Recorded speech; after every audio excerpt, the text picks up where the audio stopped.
Poukoumel FM, dans un instant, le journal.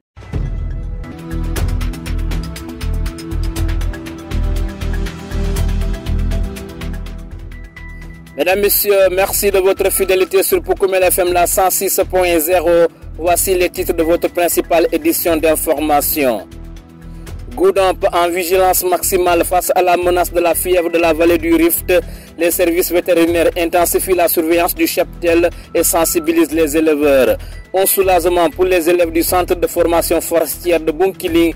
Plan international Sénégal met à leur disposition un minibus flambant neuf d'une valeur de 42 millions de francs CFA. Le sport et l'invité de la rédaction vont compléter ce journal. Bienvenue dans le développement. Le journal avec Younous Baro. Sidou Keita est à la mise en onde. Bien que la fièvre de la vallée du Rift n'ait encore été signalée dans aucune localité du département de Goudomp, les services de l'élevage restent en alerte entre surveillance du cheptel, sensibilisation des éleveurs et préparation à une éventuelle riposte. Les autorités vétérinaires multiplient les efforts pour prévenir toute apparition de la maladie. Votre serviteur a rencontré l'adjoint au chef de service départemental de l'élevage de Goudomp pour faire le point sur la situation. Jean Gomis, c'est son nom, nous l'écoutons. Donc la fièvre de la vallée du Rift, c'est une maladie virale, donc c'est une zoonose. Donc quand on parle de zoonose, c'est une maladie qui se transmet de l'animal à l'homme et vice-versa. C'est une maladie qui affecte principalement les animaux sauvages et les animaux domestiques aussi. Donc parmi les animaux domestiques, on peut citer les ovins, les caprins, les bovins, les buffles, les camelins. Donc c'est une maladie qui est donnée par le virus du genre flébovirus. C'est une maladie qui a été identifiée pour la première fois lors d'une enquête sur une maladie qui sévissait au Kenya, dans la zone de la vallée du Rift. C'est pour cela même qu'on l'appelle la maladie de la vallée du Rift, parce que c'est là-bas que la maladie a été découverte pour la première fois. Il existe deux modes de transmission. Il y a la transmission vectorielle et la transmission par contact direct. Donc pour la transmission vectorielle, donc, elle se fait par les moustiques ou bien d'autres types d'insectes. Donc se fait par des piqûres de moustiques infectés qui piquent l'homme ou l'animal et lui transmettent la maladie. Mais il y a aussi la transmission par contact direct, c'est-à-dire par absorption ou inhalation de gouttelettes ou sécrétions contaminées. Voilà, donc c'est les deux méthodes de transmission qui existent. Les symptômes? Les principaux signes sont chez les animaux domestiques. Donc il y a des cas d'avortement massif, donc une présence d'avortement très massif, une morbidité élevée. Quand on parle de morbidité, c'est-à-dire le nombre d'animaux atteints est très élevé. Donc il y a des cas de mortalité aussi élevés chez les jeunes, parce que les jeunes sont les plus attaqués par la maladie. Donc il y a aussi de la fièvre, de l'hyperthermie, donc augmentation de la température corporelle. Il y a des écoulements nasales, on constate que l'animal a des écoulements au niveau des narines. Il y a abattement, anorexie. Quand on parle d'anorexie, c'est un animal qui est extrêmement maigre. On constate que l'animal devient de plus en plus maigre. Donc l'animal aussi a des problèmes de locomotion, c'est-à-dire pour se déplacer, c'est un peu difficile. On dirait que c'est du genre paralysie, donc l'animal peine à se déplacer. Il y a aussi une coloration jaune des muqueuses, c'est-à-dire les yeux, le nez ou bien le museau de l'animal. On constate qu'il y a une forte coloration jaune. Il y a aussi, quand on abat l'animal et qu'on le dissèque, on constate que le foie est inflammé. Donc il y a inflammation du foie, donc c'est un autre signe aussi de cette maladie. Il y a aussi de fortes diarrhées qui peuvent survenir avec la maladie. Et en tout cas, dans le département de Goudomp, nous avons activé toutes les cellules de surveillance pour veiller sur la maladie. En tout cas, pour le moment, on est actuellement en train de faire des sensibilisations chez les éleveurs, les expliquer la maladie, les expliquer les signes et les exhorter, quand ils constatent ces signes-là, de contacter automatiquement le vétérinaire le plus proche. Voilà, donc pratiquement c'est ça. Nous sommes en train de surveiller. En tout cas, tous les cas de maladie recensés, donc on fait tout pour les collecter et voir s'il n'y a pas de signes similaires à la maladie de la fièvre de la vallée du Rift. Vous venez d'entendre Jean Gomis, adjoint au chef du service départemental de l'élevage de Goudomp. Il faisait le point sur la situation de la fièvre de la vallée du Rift ainsi que sur les mesures de surveillance et de prévention mises en place pour éviter l'introduction et la propagation de cette épidémie dans le département de Goudomp. Il sera d'ailleurs l'invité de la rédaction. Vous écoutez les informations sur Poukoumel FM, la 106.0. Ouf de soulagement pour les élèves du centre de formation forestière des départements de Sédhiou et de Bounkiling. Ils viennent de bénéficier d'un minibus flambant neuf offert par Plan International Sénégal. Son moyen de transport d'une valeur d'environ 42 millions de francs CFA vient faciliter leur déplacement quotidien selon les donateurs. Écoutons à ce propos Ousseynou Diop, directeur de la mise en œuvre des programmes à Plan International Sénégal. Plan Sénégal, en collaboration avec Casades, est en train de dérouler un projet qui concerne la formation professionnelle des jeunes, particulièrement des filles au niveau de la région de Sédhiou et dans le département. Et dans le cadre de ce projet, comme vous le savez, nous travaillons avec des jeunes qui sont en formation professionnelle et qui habitent dans des villages assez excentrés. C'est dans ce cadre-là que le projet, avec le financement de KIA, a mis à la disposition de la communauté de Sédhiou, notamment Casades et les jeunes apprenants, ce minibus qui a été fabriqué par Kia, qui est le bailleur, et qui est taillé sur mesure pour accompagner les jeunes apprenants à se déplacer et à réduire un peu les difficultés liées à leur déplacement au niveau des localités et des centres de formation professionnelle. Oui, le véhicule, globalement, il a coûté environ 42 millions. Alors, ce qu'il faut noter, c'est, comme on l'a dit au départ avec le préfet, ce bus a été fabriqué spécialement pour les jeunes apprenants, d'accord? Et ces jeunes apprenants auront l'occasion d'être accompagnés par rapport au projet. Mais il y a aussi un groupe de jeunes, garçons et filles, qui seront des champions de ce projet-là et qui vont amener les équipes à faire des sessions de plaidoyer et d'influence au niveau des responsables locaux, des responsables administratifs de la région de Sédhiou. Donc ce bus aussi va appuyer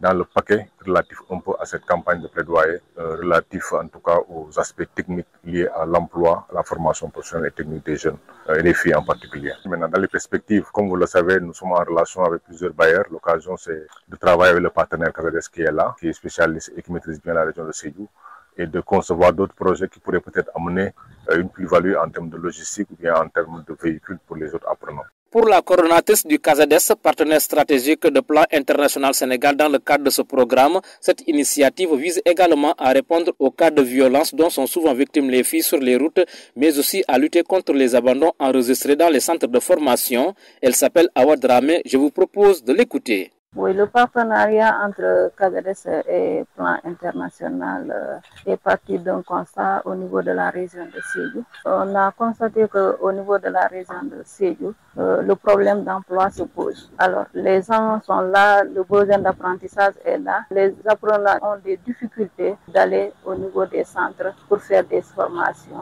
à cause du niveau de pauvreté de la région de Sédhiou. Et aujourd'hui, Plan est là pour régler un peu cette situation dans la région de Sédhiou, parce que le projet intervient dans les deux départements, à savoir Sédhiou et Bounkiling. Donc, on peut dire qu'aujourd'hui, ce bus est venu à son heure, d'autant plus que vu les difficultés que rencontrent les jeunes, surtout en particulier les filles, les cas de violence subis dans les routes, et aussi, ça va assurer les parents de laisser et d'encourager les apprenants même de suivre les cours. Et ça va régler d'une part les cas de désistement que nous voyons au niveau des centres. Oui, on va faire une planification au niveau des deux départements. Ça va dépendre, soit le matin on sera à Sédhiou ou le soir à Bounkiling. Mais tout dépendra des planifications qu'on va faire avec les directeurs des centres. C'est gratuit, hein, le bus est gratuit, c'est juste pour faciliter leur transport. Les principaux bénéficiaires, tout comme le préfet de Bounkiling, ont vivement salué ce geste. L'autorité administrative a par ailleurs invité les ayants droit à veiller au bon entretien du véhicule. Voici leur réaction. Centre de formation forestière de Bounkiling. Je suis honorée parce qu'ils nous ont beaucoup aidés à faire des formations qui nous sont utiles aujourd'hui. On a beaucoup appris avec eux. Quant à moi, j'habite ici à Bounkiling. Je n'ai pas de difficulté de me déplacer, mais les autres qui quittent de Carrefour pour venir ici, le transport les fatigue. C'est une très bonne idée parce qu'il y a des parents qui ne pourront pas avoir la moyenne de payer les transports chaque jour. Leurs enfants peuvent faire leur formation sans aucune difficulté. Boubacar Sagnan, je suis le préfet du département de Bounkiling. Donc c'est une appréciation qui est largement positive parce que c'est une dotation qui permettra à terme de faciliter la mobilité des élèves qui sont dans le département de Bounkiling et dans le département de Sédhiou. Parce que la dotation a été faite à l'endroit de 3 établissements qui sont compris entre les départements de Bounkiling et les départements de Sédhiou. Donc, c'est un bus qui est flambant neuf, fait sur mesure pour le transport des élèves. C'est une dotation, certes, qui est faite à l'endroit des établissements scolaires, mais c'est toute la communauté qui va en bénéficier. Maintenant, à charge pour la communauté d'assurer l'entretien et le suivi. Et pour ce faire, nous allons mettre à contribution les associations de parents d'élèves, les acteurs du système éducatif et l'inspection de l'éducation et de la formation. Je crois que si tous ces acteurs se l'approprient, le bus atteindra les résultats escomptés. Partout en Casamance, vous écoutez Poukoumel FM la 106.0, votre radio au service des communautés. Dans un instant, le sport. Poukoumel FM, le journal des sports.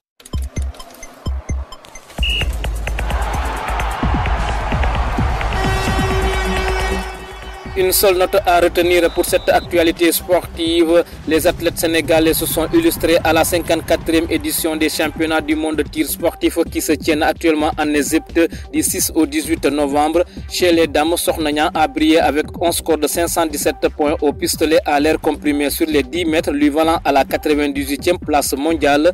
Du côté masculin, les Sénégalais ont signé une belle performance collective en se hissant à la 23e place de la même catégorie grâce au score de Justin 540 points, Mohamed Fadel Fall 535 points et Mathiam Sow 524 points. Entre 50 mètres pistolet, l'équipe a décroché une honorable 11e place mondiale portée par Justin Champ avec 513 points, suivi de Fadel Fall 473 points et Mathiam Sow 471 points. Et pour une première participation dans la discipline du 25 mètres tir rapide, les représentants sénégalais ont réussi un exploit prometteur, terminant 11e au monde grâce aux efforts d'Amar Diouf 356 points, Gumbo Sek 329 et Tcherno Suleiman Thiello 191 points.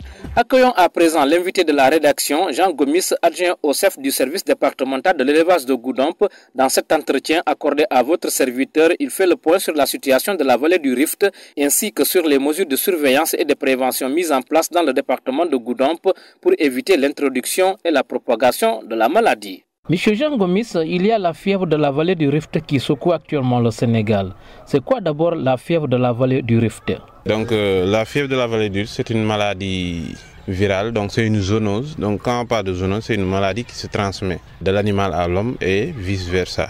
C'est une maladie qui affecte principalement les animaux sauvages et les animaux domestiques aussi. Donc parmi les animaux domestiques, on peut citer les ovins, les caprins, les bovins, les buffles, les camelins. Donc c'est une maladie qui est donnée par le virus du genre flébovirus. C'est une maladie qui a été identifiée pour la première fois lors d'une enquête sur une maladie qui sévissait au Kenya, dans la zone de la vallée du Rift. C'est pour cela même qu'on l'appelle la maladie de la vallée du Rift, parce que c'est là-bas que la maladie a été découverte pour la première fois. Quels sont les modes de transmission de cette maladie? Il existe deux modes de transmission. Il y a la transmission vectorielle et la transmission par contact direct. Donc pour la transmission vectorielle, donc, elle se fait par les moustiques ou bien d'autres types d'insectes. Donc se fait par des piqûres de moustiques infectés qui piquent l'homme ou l'animal et lui transmettent la maladie. Mais il y a aussi la transmission par contact direct, c'est-à-dire par absorption ou inhalation de gouttelettes ou sécrétions contaminées. Voilà, donc c'est les deux méthodes de transmission qui existent. Les symptômes? Les principaux signes sont chez les animaux domestiques. Donc il y a des cas d'avortement massif, donc une présence d'avortement très massif, une morbidité élevée. Quand on parle de morbidité, c'est-à-dire le nombre d'animaux atteints est très élevé. Donc il y a des cas de mortalité aussi élevés chez les jeunes, parce que les jeunes sont les plus attaqués par la maladie. Donc il y a aussi de la fièvre, de l'hyperthermie, donc augmentation de la température corporelle. Il y a des écoulements nasales, on constate que l'animal a des écoulements au niveau des narines. Il y a abattement, anorexie. Quand on parle d'anorexie, c'est un animal qui est extrêmement maigre. On constate que l'animal devient de plus en plus maigre. Donc l'animal aussi a des problèmes de locomotion, c'est-à-dire pour se déplacer, c'est un peu difficile. On dirait que c'est du genre paralysie, donc l'animal peine à se déplacer. Il y a aussi une coloration jaune des muqueuses, c'est-à-dire les yeux, le nez ou bien le museau de l'animal. On constate qu'il y a une forte coloration jaune. Il y a aussi, quand on abat l'animal et qu'on le dissèque, on constate que le foie est inflammé. Donc il y a inflammation du foie, donc c'est un autre signe aussi de cette maladie. Il y a aussi de fortes diarrhées qui peuvent survenir avec la maladie. Et quelles sont les principales mesures de surveillance et de prévention actuellement mises en place dans le département de Goudomp pour éviter l'introduction ou la propagation de la fièvre de la vallée du Rift chez les animaux? En tout cas, dans le département de Goudomp, nous avons activé toutes les cellules de surveillance pour veiller sur la maladie. En tout cas, pour le moment, on est actuellement en train de faire des sensibilisations chez les éleveurs, les expliquer la maladie, les expliquer les signes et les exhorter, quand ils constatent ces signes-là, de contacter automatiquement le vétérinaire le plus proche. Voilà, donc pratiquement c'est ça. Nous sommes en train de surveiller. En tout cas, tous les cas de maladie recensés, donc on fait tout pour les collecter et voir s'il n'y a pas de signes similaires à la maladie de la fièvre de la vallée du Rift. Comment les éleveurs de Goudomp perçoivent-ils les risques liés à la fièvre de la vallée du Rift et quelles actions de sensibilisation ont été menées à leur intention? Voilà, bon, pour le moment, on note que les éleveurs, la majeure partie ne sont pas conscients de la gravité de la maladie parce que souvent les gens ont tendance à réagir quand ils voient de leurs propres yeux. Mais dans la prévention, les gens ont tendance à être un peu négligents. Et pour les mesures de prévention, comme je l'ai expliqué tout à l'heure, l'éleveur, le vétérinaire et tout le monde se laver les mains après un contact avec les animaux, éviter d'être tout le temps en contact avec des animaux malades.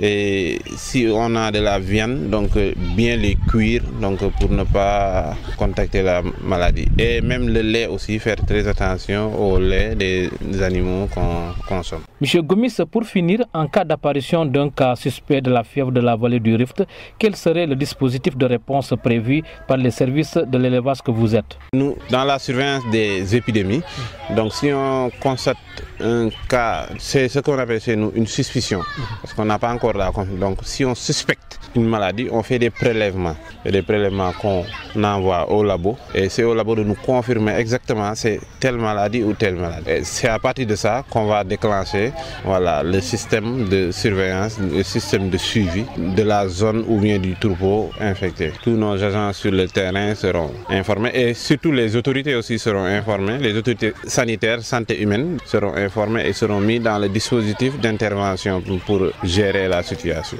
Jean Gomis de la radio Poukoumel vous remercie. Ok, merci beaucoup, monsieur Barreau. Je rappelle que vous êtes l'adjoint au chef de service départemental de l'élevage de Goudomp.